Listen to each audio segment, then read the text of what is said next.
여러분 이제 우리 개인으로 보면 1년 중에 가장 좋은 날이 어느 날이에요? 우리 살아가면서 어느 날이 좋을까요? 우리 아이들하고 또 청년들하고 또 다르고 그렇죠? 어느 날이 가장 좋으나요? 예, 오늘이 좋죠. 근데 우리 개인에 있어서 그래 생일. 그럼 지구촌에서 제일 좋은 날이 무슨 날이에요? 오늘이잖아요. 성탄절이에요. 우리가 이런 의미로 봐서 성탄절의 반대는 무슨 단어일까? 한탄절이라고 하는 게 나와요. 그걸 보고 참 막연자실하면서 의미가 그렇구나. 여러분, 올해는 또 우리가 매년 하는 것이 사라진 것이 있다고 그러죠. 그게 뭘까요? 망년회. 망년회가 사라졌다는 것입니다. 이런 얘기를 들어요. 다는 그렇지 않지만은 망년회에 가면 흥청망청한다. 흥청망청이라고 하는 것은 지나치게 쓰는 것을 말해요. 그 말은 일은 안 하고 지나치게 낭비한다. 그래서 망한다는 유래에서 나온 것이 바로 흥청망청이라고 하는 거예요. 그래서 한탄절의 의미와 연결을 할 수가 있죠. 여기에 반해서 성탄은 모두에게 희망이 되는 거지요. 그래서 메리 크리스마스가 되는 거예요. 어제 우리 이기성 전사님이 해피 콜링데이, 쉬는 날로 생각한다. 이렇게 성탄절을 이렇게 생각하는 경우가 있다. 여러분, 그것은 그 먼 옛날의 이야기가 아니고 그날의 이야기가 아니고 현재의 이야기가 오늘 우리 눈앞에도 와 있는 거예요. 성탄절 행사를 안 하는 경우가 거의 많고 주일날 겸해서 하는 경우들이 벌써 우리 사회, 우리 부근에도 이렇게 많이 와 있다. 이것이 멀리 있는 이야기가 아니라는 거예요. 그걸 보면서 우리는 영원히 무엇이 되어야 된다?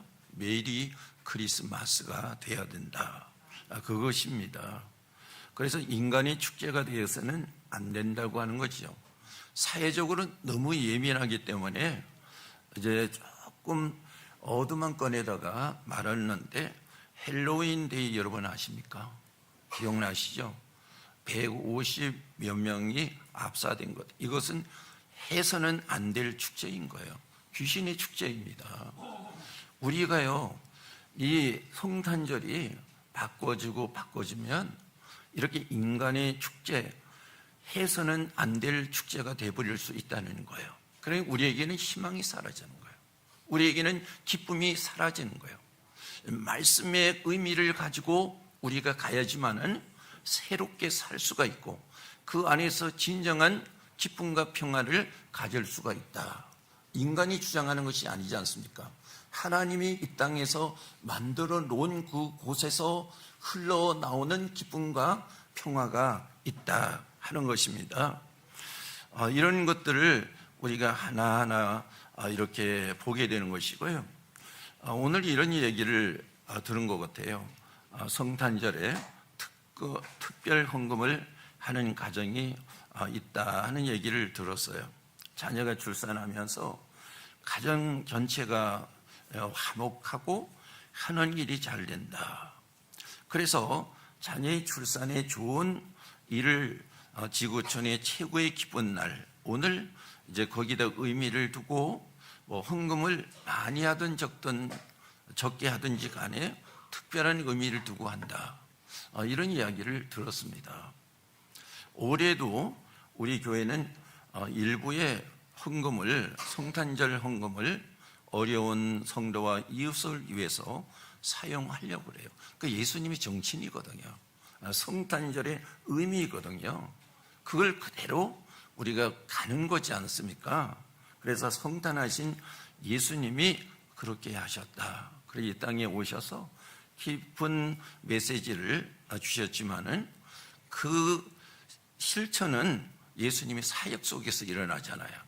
그래서 누가복음 4장 말씀에서 보니까 성령이 충만해서 예수님께서 말씀을 전하는데 가난한 사람에게 기쁜 소식을, 그리고 여기에 보면 마음이 상한 자, 포로된 자에게 자유를, 눈먼 자에게 뜨게 하며 은혜를 베풀 자에게 전파하게 하시며, 이렇게 말씀을 하고 있어요. 그러니까 성찬에 주시는 의미가 성령을 통해서 나타나는 것이 무엇이냐 하는 거죠. 모든 자에게 복음과 사랑을 나누기 위해서 오셨다 얘기입니다. 지구촌의 한 사람인 우리 이웃과 기쁨을 나누는 의미가 오늘 예수님이 오신 성탄절을 통해서 우리에게서 나타나야 되는 거죠. 10절 말씀에 보면 내가 온 백성에게 미칠 큰 기쁨의 좋은 소식을 너에게 전하노라, 이렇게 말씀을 하고 있습니다. 이 말씀이 오늘 성탄의 메시지예요. 그러면 성탄의 기쁨이 무엇일까? 평화와 기쁨을 말하고 있는 거지요. 현대인의 성경으로 우리 한번 보겠습니다. 이제 우리 아이들하고 같이 있어서 현대인의 성경을 되게 많이 사용했습니다. 가장 높은 곳에서는 하나님께 영광, 땅에서는 하나님의 은총을 받은 사람에게 평화하며 하나님을 찬송하였다. 여기 평화라는 말은 히브리어로 살롬이라는 말에서 온 거예요.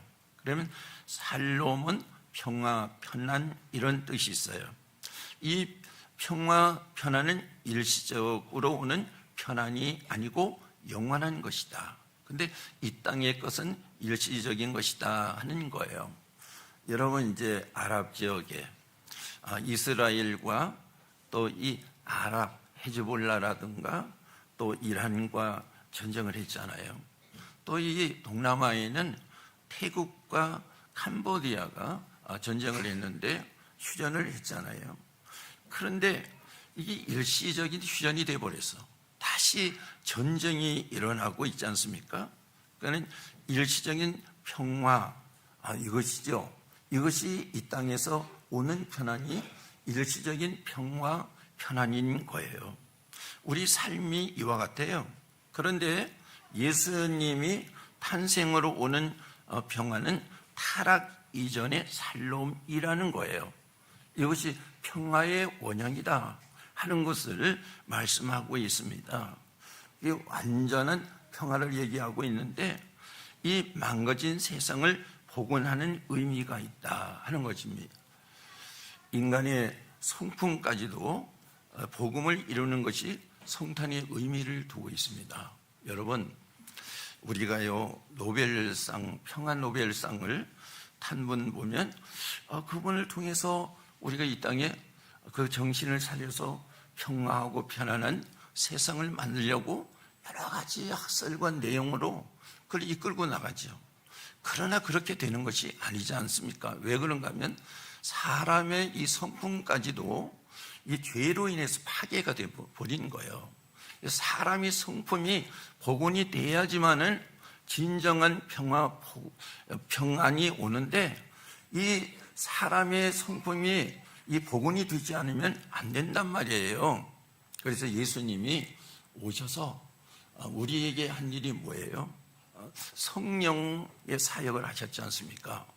여러분, 성령의 사역을 하셨는데 성령이 충만해서 성령의 열매가 맺히게 되면 사람이 어떻게 되나요? 갈라디아서 5장 22절로 말씀해서 보니까 사랑과 실학과 온유와 자비와 이렇게 되는 거예요. 이게 무슨 열매예요? 성령의 열매예요. 그러니까 주님이 오셔서 우리의 성품까지도 복원시켜 주셔야지만은 진정으로 우리에게 평안과 평화가 오는 거예요. 가정도 역시 마찬가지고 교회도 역시 마찬가지란 말이에요. 그러니까 우리가 심플한 것만 생각하는 것이 아니라 사람이 가져야 될 원형에 대해서 우리가 생각을 해야 되는 거잖아요. 교회의 원형이 무엇이냐 하는 거예요. 사랑이잖아요. 아담과 하와가요 서로를 위하는 사랑이에요. 인간이라고 하는 것은 받쳐주는 거잖아요. 그래서 아담이 있었는데 혼자 사는 것이 좋지 않아. 독차하는 것이. 그리고 여자를 만들어서 같이 왔단 말이에요. 한문으로 보면 뭐가 돼요? 사람 인자가 되는 거예요. 깨어져 버리니까 어떻게 됩니까? 너는 너고 나는 나고 이렇게 되잖아요. 하나님이 주시는 저 여자가 저걸 먹게 해서 제가 먹었습니다. 이렇게 돼버리는 거예요. 그 다음에는 이 성품이 깨어졌잖아요. 네, 그 다음에 여러분 창세기 4장 말씀해 보니까 자기 형제인데 죽이는 일이 일어나지 않습니까? 한 가정에 평화가 있습니까? 없어요. 우리 주님이 주시는 그 메시지처럼 우리가 인격이 원형으로 변화가 돼야 되는 거야. 그것은 우리 힘으로 안 되잖아요. 그래서 성령이라고 하는 힘을 통해서 되는 거예요. 예수님이 사역을 하실 때도 성령을 통해서 사역을 하시잖아요. 그러니까 병든 자들이 살아나고 마음이 다친 자들이 열리는 역사가 일어나잖아요. 오늘 여러분 성탄절을 통해서 주님이 주시는 이 말씀과 함께 성령의 역사 속에서 이렇게 복원되는 역사가 일어나서 진정한 기쁜 편안이 여러분들에게 임하시기를 바라고요. 여러분 누리는 삶이 있어야 되지 않습니까? 우리는 많이 가지면 누린다고 생각해요. 천만의 말씀이에요. 가지면 가질수록 불안한 거예요. 사람을 경계하는 거예요. 누리는 삶이 무엇입니까? 주님이 주시는 그 말씀, 성탄에 주시는 그 은혜가 무엇으로 역사해야 돼요? 성령으로 역사해야 돼요. 그래서 여러분 백신이라고 하는 것 알잖아요. 코로나 백신. 요즘에는 또 무슨 백신을 맞아요? 독감 백신 이렇게 되지 않습니까? 우리는 무슨 백신을 맞아야 돼요? 예수 그리스도에 대한 백신을 성령을 통해서 우리가 맞아야 된단 말이에요. 그 얘기는 무슨 얘기냐면 우리 속에 성령을 통해서 예수가 완전히 주인으로 자리 잡아야 되는 거예요. 그럴 때요 우리에게 진정한 편안이 있는 거예요. 어디서 여러분 찾아볼 수가 있습니까? 여러분 바울이요 빌립보 시대 뜰에 갇혀 있잖아요. 이럴 때 빌립보서를 쓰면서 이야기하죠. 너희들 기뻐하라. 다시 말하노니 기뻐하라. 누구 안에서 기뻐하라? 주 안에서 기뻐하라. 바울은 여기서 기쁨을 누릴 수가 없었어요. 이 상황을 보면. 근데 바울은 기쁨을 누리고 있는 거예요. 왜 그렇습니까? 바로 예수라고 하는 그분이 바울의 그 속에서 주인에 대해서 자리를 잡고 있는 거예요. 그렇기 때문에 그 안에서 기쁨과 편안을 누리고 있는 거예요. 감옥에 갇혀 있는 그가 바깥에 있는 사람들을 향해서 너희들이 기뻐하라. 다시 말하노니 기뻐하라. 주 안에서 기뻐하라. 이렇게 말씀을 하고 있습니다. 여러분 성탄절입니다. 성탄절에 오신 예수님의 귀한 메시지를 어디다 심어야 돼요? 우리 가슴에다 심어야 되는 거예요. 그 심고 그 말씀이 우리 안에서 30배, 60배, 100배로 자릴 때 누리게 되는 거죠. 누린다고 하는 것은 충만할 때 누리게 되는 거죠. 예수 그리스도의 성탄하신 그분이 우리에게 충만해서 흘러 넘칠 때 우리가 주님이 주시는 그 기쁨을 누리게 되는 거예요. 편안과 편안을 누리게 되는 거지 않습니까? 요한복음 여러분 7장 말씀에 성령이 내 배에서 흘러내리리라 이렇게 말씀을 하고 있습니다. 찼다는 얘기예요. 그러니까 성탄하신 예수님께서 우리 자신이 가득 찰 때 살롬이 넘쳐 흘리는 거예요. 여러분 이 세상에 진정한 평화가 되고 이 세상에 편안이 되는 거예요. 여러분 앞으로는 어떤 문제가 생길까요? AI라고 하는 것을 자꾸 얘기를 하지 않습니까? 이것이 벌써 많이 실용화된 거예요. 근데 이것이요 우리에게는 평화 편안을 점점 갈취해 간다는 얘기죠. 왜 그렇습니까? 하나님이 주시는 은혜라고 하는 거, 살롬이라고 하는 것은 그 AI가 줄 수가 없는 거예요. 왜 그럴까? 사람이 신속하고 편리한 것을 만들어내기 때문에 진정으로 사람이 그 안에서 가지고 살아야 될 것이 잊어버린다는 거예요. 그래서 주님께서는 이때를 예상하셔서 너희들이 가장 중요한 것이 무엇이냐? 그것을 말씀하고 있어요.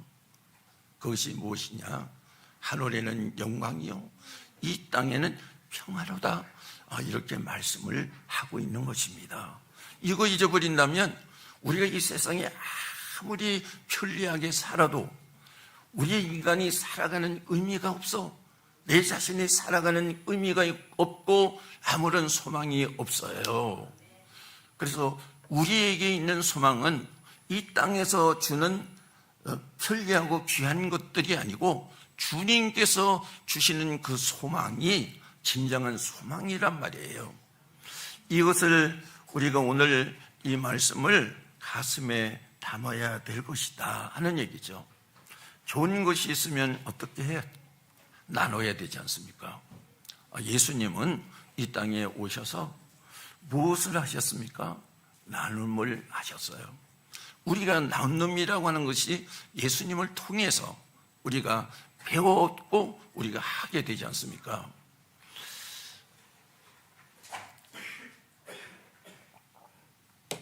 나눔이라는 이 단어에 수고나 희생이라고 하는 접붙임이라고 하는 것입니다. 그러니까 나눔이란 씨를 심음으로 심음이라는 어원에서 유래했다는 말인데, 씨를 심으면 많은 것을 거두잖아요. 마태복음 13장에 좋은 땅에 좋은 씨를 심었더니 30배, 60배, 100배를 거뒀다. 100배를 거뒀다고 하는 것은 주체할 수 없다는 것이지 않습니까? 나눔이라고 하는 것은 씨를 심는 것 같다 얘기입니다. 여러분, 우리 교회에서 정말로 여러분들에게 양육하고 이렇게 할 때 제일 귀한 것을 가르쳐요. 뭘 하냐면 아는 거 알았으면 실천하라는 거예요. 그러니까 아는 것만 심어주고 실천하는 것을 안 하면 교회 안에 종이 하나 떨어지는 것도 안 주워내는 거예요. 물컵이 있어도 그 물컵을 치우지 않는 거예요. 이거는 나눔이 없는 거예요. 나눔이 없을 때 서로 누림이 없잖아요. 이 삶이 교회 안에서 가려진다면 더 이상 교회는 희망이 없는 거예요. 나눔이라고 하는 것은 수고와 내가 희생을 통해서 일어나는 거 아니에요? 여러분, 우리 교회를 보십시오. 우리 교회 여러분 무슨 얘기를 많이 듣습니까? 외부에서 손님들이 많이 오잖아요. 손님들이 오면서 하는 얘기가 뭡니까? 교회가 왜 이렇게 깨끗합니까? 몇 년 됐습니까? 요즘에 계속 오는 분들이 첫 이야기가 그래. 교회가 왜 그렇게 깨끗합니까? 얘기가 그거예요. 왜 그렇습니까? 성도들이 수고와 희생을 통해서 나타나는 거잖아요. 그건 그분들이 희생과 수고를 통해서 나타나지만은 여기에는 또 물질과 이런 희생을 통해서도 나타나는 거 아니에요? 그건 내 수고와 희생을 통해서 나타나는 거예요. 그래서 이렇게 사람들에게 기쁨을 주는 거잖아. 눈으로 봐도 기쁨을 주는 거예요. 그리고 그 자식들이 커서 역시 부모의 기쁨이 되는데, 그것이 없을 때 부모가 그 자식에게 희생은 했지만은 그 부모의 기쁨과 이건 축복은 아니란 말이야. 이게 주님이 우리를 이 땅에 은혜를 주셨으면 우리는 주님 앞에 무엇이 되어야 돼요? 기쁨이 되어야 된단 말이에요. 그 기쁨이 다른 말로 말하면 무엇입니까? 영광이야. 이렇게 되어야 되잖아요. 그래서 여러분, 우리가 이 땅에서 주님이 주신 것처럼 성탄절을 통해서 나누는 것을 할 때 그 나눔을 통해서 나타난 삶이 아름답잖아요. 그게 주님 앞에 영광이 되는 거야. 그러니까 하나님이 그 교회를 축복을 안 할 수가 없는 거잖아. 그 성도를 축복을 안 할 수가 없는 거잖아. 그래서 여러분, 이 땅의 평화와 이 땅의 기쁨은 하나님이 우리에게 메시지를 주셨는데 그 메시지처럼 우리가 심음의 삶이 있을 때 나타나는 현상이다 이거예요. 여러분, 이번 성탄절을 통해서 우리가 더 한번 성숙되는 이 일들이 일어나기를 바랍니다. 그리고 지금은 우리 교회가 다시 이제 코로나 이후에 힘을 얻어서 우리 내적으로도 그렇지만 외적으로도 굉장한 전도에 도전을 가지고 합심해서 나가고 있지 않습니까? 오늘 이 성탄절을 기해서 내년에 이 전도가 정말로 그 예전에 일어났던 그 이상으로 일어날 줄로 믿습니다. 이런 안과 밖에 하나님이 주시는 귀한 메시지의 은혜가 우리 성도들과 교회 안에 임할 줄로 믿습니다.